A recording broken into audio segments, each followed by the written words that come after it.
বাংলাদেশ ও ভারতের মধ্যে চলমান রাজনৈতিক অস্থিরতার আঁচ পড়েছে চিকিৎসা খাতেও। সম্প্রতি বাংলাদেশি রোগীদের চিকিৎসা না দেওয়ার ঘোষণা দেয় ভারতের একাধিক হাসপাতাল। ফলে ভারতের পশ্চিমবঙ্গ প্রদেশের রাজধানী কলকাতার বেসরকারি হাসপাতালগুলোতে বাংলাদেশি রোগীদের নির্ধারিত অস্ত্রোপচার এবং অ্যাপয়েন্টমেন্ট বাতিল ও স্থগিত হতে শুরু করেছে। কিন্তু এতে হয়েছে হিতে বিপরীত। বাংলাদেশি রোগীদের অভাবে এখন মহা বিপাকে কলকাতার হাসপাতালগুলো।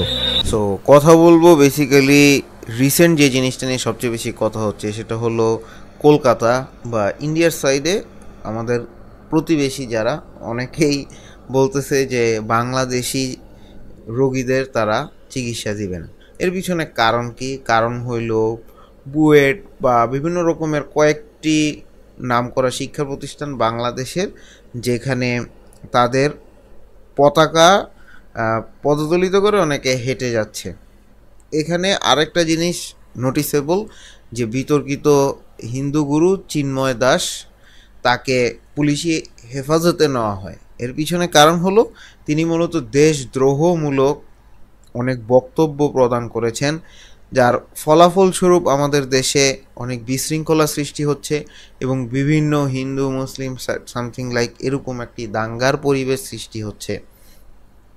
আরেকটি জিনিস লক্ষণীয়, সেটা হলো যে এই চিন্ময় প্রভুর বা এরকম মিস ইনফরমেশন স্প্রেড কলকাতা বা আমাদের পার্শ্ববর্তী দেশের বিভিন্ন জায়গায় এমনভাবে জিনিসটা রিপ্রেজেন্ট করা হচ্ছে, যার ফলাফলে আসলে সিচুয়েশনটা অনেক বেশি উগ্রতার দিকে চলে যাচ্ছে। এবং অ্যাজ এ রেজাল্ট ইন্ডিয়া বা কলকাতার ওই পাশে যারা আছে, ত্রিপুরায় রিসেন্টলি যে ঘটনাটা ঘটে, যে ওরাও গিয়ে বাংলাদেশের দূতাবাসে গিয়ে পতাকা ছিঁড়াছিঁড়ি করে এবং বাংলাদেশেও তাদের পতাকা পদতুলিত হয়। এবং ওভারঅল সিনারিওর কারণে দেখা যাচ্ছে যে ইন্ডিয়ান ডাক্তাররা সিদ্ধান্ত নিচ্ছে যে বাংলাদেশি রুগীদের তারা চিকিৎসা দিবে না বা অপারেশন করবে না। এবং এটা নিয়ে অনেক রকম আলোচনা এবং সমালোচনা হচ্ছে।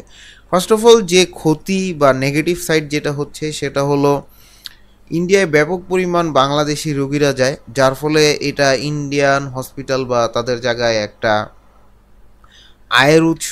এবং সেখানে ডাক্তারদের মধ্যেও দুভাগে বিভক্ত হয়ে গিয়েছে। তারা বলতেছে একজনকে কখনোই ধর্ম রাজনীতির হিসাবে একজন রোগীকে যাচ করা উচিত না, কারণ তারাও তো তাদের অর্থ দিয়ে এবং তারা একজন রোগী তার কোনো ধর্ম দিয়ে যাচ করবে না, একজন ডাক্তার সেবা দেওয়ার জন্যই সবসময় নিয়োজিত থাকবে। কিন্তু ইন্ডিয়ার অনেক ডাক্তার আবার সেটা দ্বিমত করছে। তারা বলতেছে যে তাদের পতাকে সম্মান করা হয়নি বা অবমাননা করা হয়েছে, সেই কারণে তারা এই জিনিসটার সাথে মত পোষণ করতেছেন এবং বাংলাদেশি রোগীদের তারা চিকিৎসা দিবে না। So let's get to the fact, আমি এই জিনিসটা কি সাপোর্ট করি কিনা। বা ঘটনার সূত্রপাত গত বৃহস্পতিবার বিতর্কিত হিন্দু পণ্ডিত চিন্ময় দাসকে নিয়ে ভারতীয় মিডিয়ায় অতিরঞ্জিত খবর এবং অভ্যন্তরীণ বিষয়ে কথা বলায় ঢাকাসহ দেশের বেশ কয়েকটি শিক্ষা প্রতিষ্ঠানের প্রবেশপথে ভারতের পতাকা এঁকে দেন শিক্ষার্থীরা, যা দেখে রীতিমতো তোলপাড় শুরু হয় ভারতের সামাজিক মাধ্যমে। আওয়াজ ওঠে বাংলাদেশি রোগীদের চিকিৎসা না দেওয়ার। এরপর শুক্রবার কলকাতার জে.এন. রায় হাসপাতাল, ত্রিপুরার ILS হাসপাতাল সহ একাধিক হাসপাতাল কর্তৃপক্ষ বাংলাদেশিদের চিকিৎসা না দেওয়ার ঘোষণা দেয়। এই হোল ওভারঅল সিচুয়েশনটা যে জিনিসটা হচ্ছে, এই জিনিসটা সম্পর্কে let me give a short brief. এখন কোনো জায়গায় এক্সট্রিম পর্যায়ে যাওয়া আমার কাছে মনে হয় না ভালো। কারণ হইল যে হ্যাঁ, যেটা অন্যায় হয়েছে সেটা গভর্নমেন্ট স্টেপ নিছে, যে চিন্ময় দাস যে সে উস্কানিমূলক বক্তব্য রাখছে এবং এর ফলে তাকে আইনের আওতায় নেওয়া হয়েছে। কিন্তু কোনো একটা দেশের পতাকা এভাবে পদতুলিত করলে এবং সে যদি আমাদের প্রতিবেশী হয়, সেটা হ্যাঁ, এটার একটা ব্যাকল্যাশ পাওয়াটা স্বাভাবিক।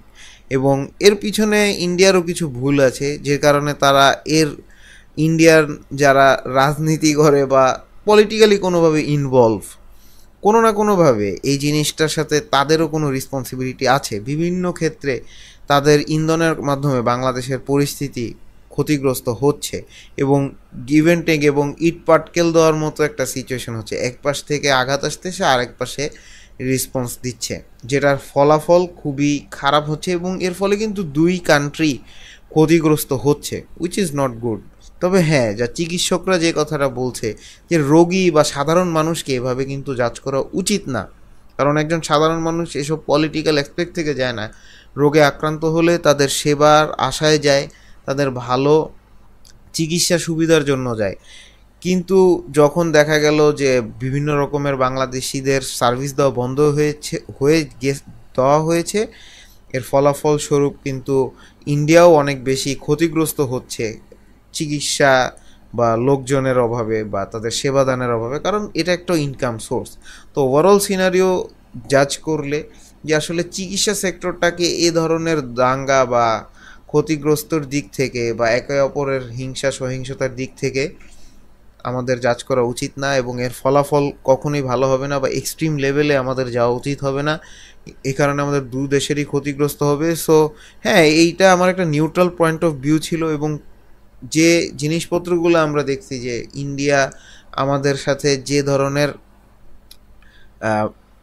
মিসবিহেভ বলা যায় না, মানে আসলে যে আমাদেরকে সাইড কর্নার করতেছে, অনেক রকমের নেগেটিভিটির শিকার করতেছে, সেই জিনিসের তো ওনারা ব্যাকল্যাশ পাবে, যেটা ওনারাও যদি ভালো মতো রিসার্চ করে ওনারা জিনিসটা বুঝতে পারবে। তো যাই হোক, আজকের ভিডিওর পয়েন্টটা এতটুকুই। আশা করি আমার ভিডিওটা আমি বুঝাতে পেরেছি।